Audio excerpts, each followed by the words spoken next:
અરે એવું નથી, આરુસી પાણીની બોટલ વર્ષમાં માંડ અઠવાડિયાની રજા મળતી હોય તો યાર વેકેશન આવે તો ક્યાંક તો જાય ને ભાઈ.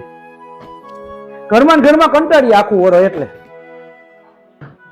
ના ના 5-7 દીમાં તો હમણાં પાછા. હા હા સાચું કહું ને તો 1 મહિનાથી આ વેકેશન ની રાહ જોઈને બેઠી હતી કે છોકરાઓને જલ્દી રજા પડે અને જલ્દી આપણે લોકો ફરવા જાય મસ્તી રીતે. રાહ તો હું જોતો જ તો કે જલ્દી વેકેશન પડે ને ક્યાંક બાયણે જાય. આખા વરોમાં 8-10 દિવસ ક્યાંક બાયણે જાય ને તો આપણે થોડા ફ્રેશ થઈ જાય. ઘરમાં ને ઘરમાં ગમતું નથી. પણ હું તને એમ કહું તે દાદા હાટું શું કર્યું, જમવાનું ને બધું કર્યું ને? તો એટલે કર્યું જોઈએ ને. જો દાદા રોટલી ભાવી તો મસ્ત દૂધમાં લોટ બાંધીને પોચી રોટલી કરી. પછી એના આટું મેં ભાવનગરી ગાંઠિયા લીધા કેમ કે એને ભાવનગરી ગાંઠિયા બહુ જ ભાવે દાદાને. મેં ઈ ડબ્બામાં લઈને રાખી દીધા એટલે એને કઈ ભૂલાય નહીં ને એવી રીતે ડબ્બો ખાનામાં બધું ગોઠવી નાખ્યું. એની દવાનું બાસ્કેટ રાખી દીધું. એને ટાઈમ ટુ ટાઈમ મેં છે ને ચિઠ્ઠી લખી રાખી દીધી કે તમારે આ ટાઈમે આ દવા લેવાની છે, આ ટાઈમે આ દવા, બધા પડીકા કરીને મૂકી દીધા એમ એટલે એને ગોટો ન થાય.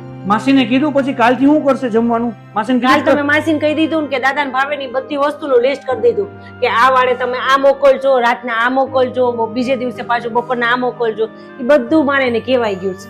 અખરોટ બહુ ભાવે છે, થોડાક રાખજે. રાખી દઈશ, કઈ વાંધો નહીં. ઈ ડબ્બીમાં સામે રાખી દઈશ. હા બસ એટલે છે ને એને વાંધો ન આવે. ના ના બધું હું ગોઠવીને જ જઈશ, ટેન્શન લ્યો માં દાદા. સારું હાલ જલ્દી ફટાફટ પેકિંગ કર એટલે નીકળી ગયો. હાલો હાલો. એ ઓલી નાસ્તાની કોથળી લીધી તમે? હા લઈ લો. હાલ લઈ લો. લઈ લ્યો. ઓય હવે મોડું, હમણાં રિક્ષા આવી જાય. કેટલી વાર છે? માર થઈ ગયું બધું ભરાઈ ગયું. હાલો બાપા બસ. દાદા મળી? ના દાદા નથી મળી. હાલ મળી એને કહી દે. હાલ બધું ધ્યાન રાખ. હાલો દાદા જય શ્રી કૃષ્ણ. જય શ્રી કૃષ્ણ. જો અમારી રિક્ષા આવી જાય છે, અમે લોકો જઈએ છે. અને આમ જો મેં છે ને તમારા માટે અત્યારના જમવાનું બધું તમારે મસ્ત પોચી રોટલી દૂધમાં બાંધેલી અને ગાંઠિયા ભાવનગરી રાખ્યા છે. અને કાલે માસી આવશે તમારું જમવાનું અને અખરોટ ખાસ રવિએ મને કીધું હતું એ મેં મંગાવી લીધા છે. માસી તમને કાલ બધું દઈ જશે. હો ડબ્બામાં નાસ્તા છે એ બધું ડબ્બામાં આ ખાનામાં મેં બધું છે ને ગોઠવી રાખ્યું છે. તમારે દવાનું લિસ્ટ મેં કરી રાખ્યું છે કે આ ટાઈમે તમારે આ દવા ખાવાની, સવાર બપોર સાંજની બધી દવા તમારે રાખી દીધી. અને દાદા હું તમારા માટે અહીંયાથી બહુ મસ્ત વસ્તુ લઈ આવીશ. ગાંડી છે હાવ. અને સાંભળો, તમે ક્યારે આવશો? અમે લગભગ 5-7 દીમાં તો આવી જાઉં. થાય એટલે ઉતાવળથી આવજો. હા કાંઈ વાંધો નહીં. હાલો થાય એટલી ઉતાવળથી આવશું. બરાબર? તમારું ધ્યાન રાખજો અને મોબાઈલે ચાર્જ છે. કાંઈ પણ કામ હોય તો મને ફોન કરજો. જરાય ચિંતા ન કરતા. અમે થાય એટલા વહેલા આવી જશું. હો અમે જઈએ છીએ. હાલો જય શ્રી કૃષ્ણ. જય શ્રી કૃષ્ણ. હા હાલો નીકળ ફટાફટ, જલ્દી મોડું થાય. બહુ ઉંમરવાળા હોય ને એને ગમે નહીં એટલે એમ કે જલ્દી આવજો. હા કયો ને એટલે હાલે. હે પપ્પા, ઉંમર થઈ જાય એટલે એકલું રહેવું ન ગમે? ના બેટા, ઉંમર થઈ જાય ને એટલે પછી એમ થાય કે ઘરમાં એકલા ન ગમે, કંટાળો આવે એમ, બીજું કઈ નહીં. દીકા તો પપ્પા અમે ત્રણે દીદી મોટા થાશું અને ફરવા જાશું તો તમે લોકો એકલા રહેશો? આજે દાદા ઘરે એકલા છે તો તમે કાલે દાદા બનશો તો તમે એકલા રહેશો ઘરે? આ નાની છોકરી આજે બહુ મોટા વેર બોલી ગઈ. હવેથી વેકેશનમાં કા આપણે દાદાને લઈને જાશું, કા તો આપણે વેકેશન ઘરમાં જ બનાવશું.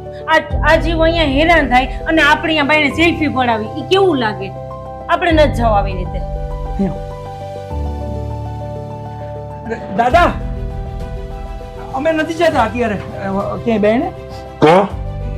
ના એમ જ ખાલી અમે છે ને જવાનું કેન્સલ કર્યું કેમ કે અમને બધું આ શીખવાડવા વાળા અમારા બા છે એટલે અમે હવે નહીં જાય અને આપણે લોકો હારે જાશું. અમારી જે ટિકિટ હતી ને એ રવિ કેન્સલ કરાવી નાખશે. હવે આપણે બધા હારે જવું છે. તમે જ કયો દાદા ક્યાં જવું છે?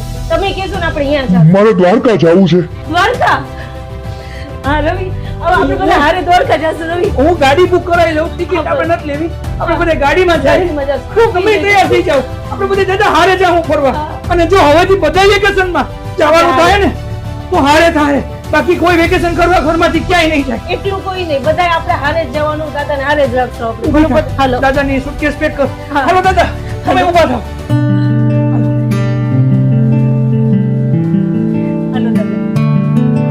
બા વગરનું આ પહેલું વેકેશન છે અને બાને બહુ ફરવાનો શોખ હતો. જેવી છુટ્ટી આવે ને એટલે રવિને એમ કે રવિ ક્યાંક પ્રોગ્રામ કરને આપણે ક્યાંક બહાર ફરવા જઈએ. હાલ ને હા રવિ. અમે છે ને બધે બાને હારે લઈને ગયા છે, એકો એક જગ્યાએ. પણ છેલ્લે અમે લોકો નાટ દ્વારા છે ને બા અમારી હારે નતા આવી રહ્યા. તો ખબર નહીં કે બા ને દાદા વગરની આપણી છેલ્લી ટ્રીપ કઈ હશે, કે આપણે બા ને દાદા હારે કરી હશે એવી. તો તમે લોકો આ વખતના વેકેશનમાં બા ને દાદાને હારે લઈને ગયા હતા કે એમને ગયા હતા? ને જો એમને ગયા હોય તો હવે આ વિડીયો જોયા પછી તમે બા ને દાદાને ક્યાં લઈ જવાના છે એ ખાસ કોમેન્ટ કરજો. જય શ્રી કૃષ્ણ.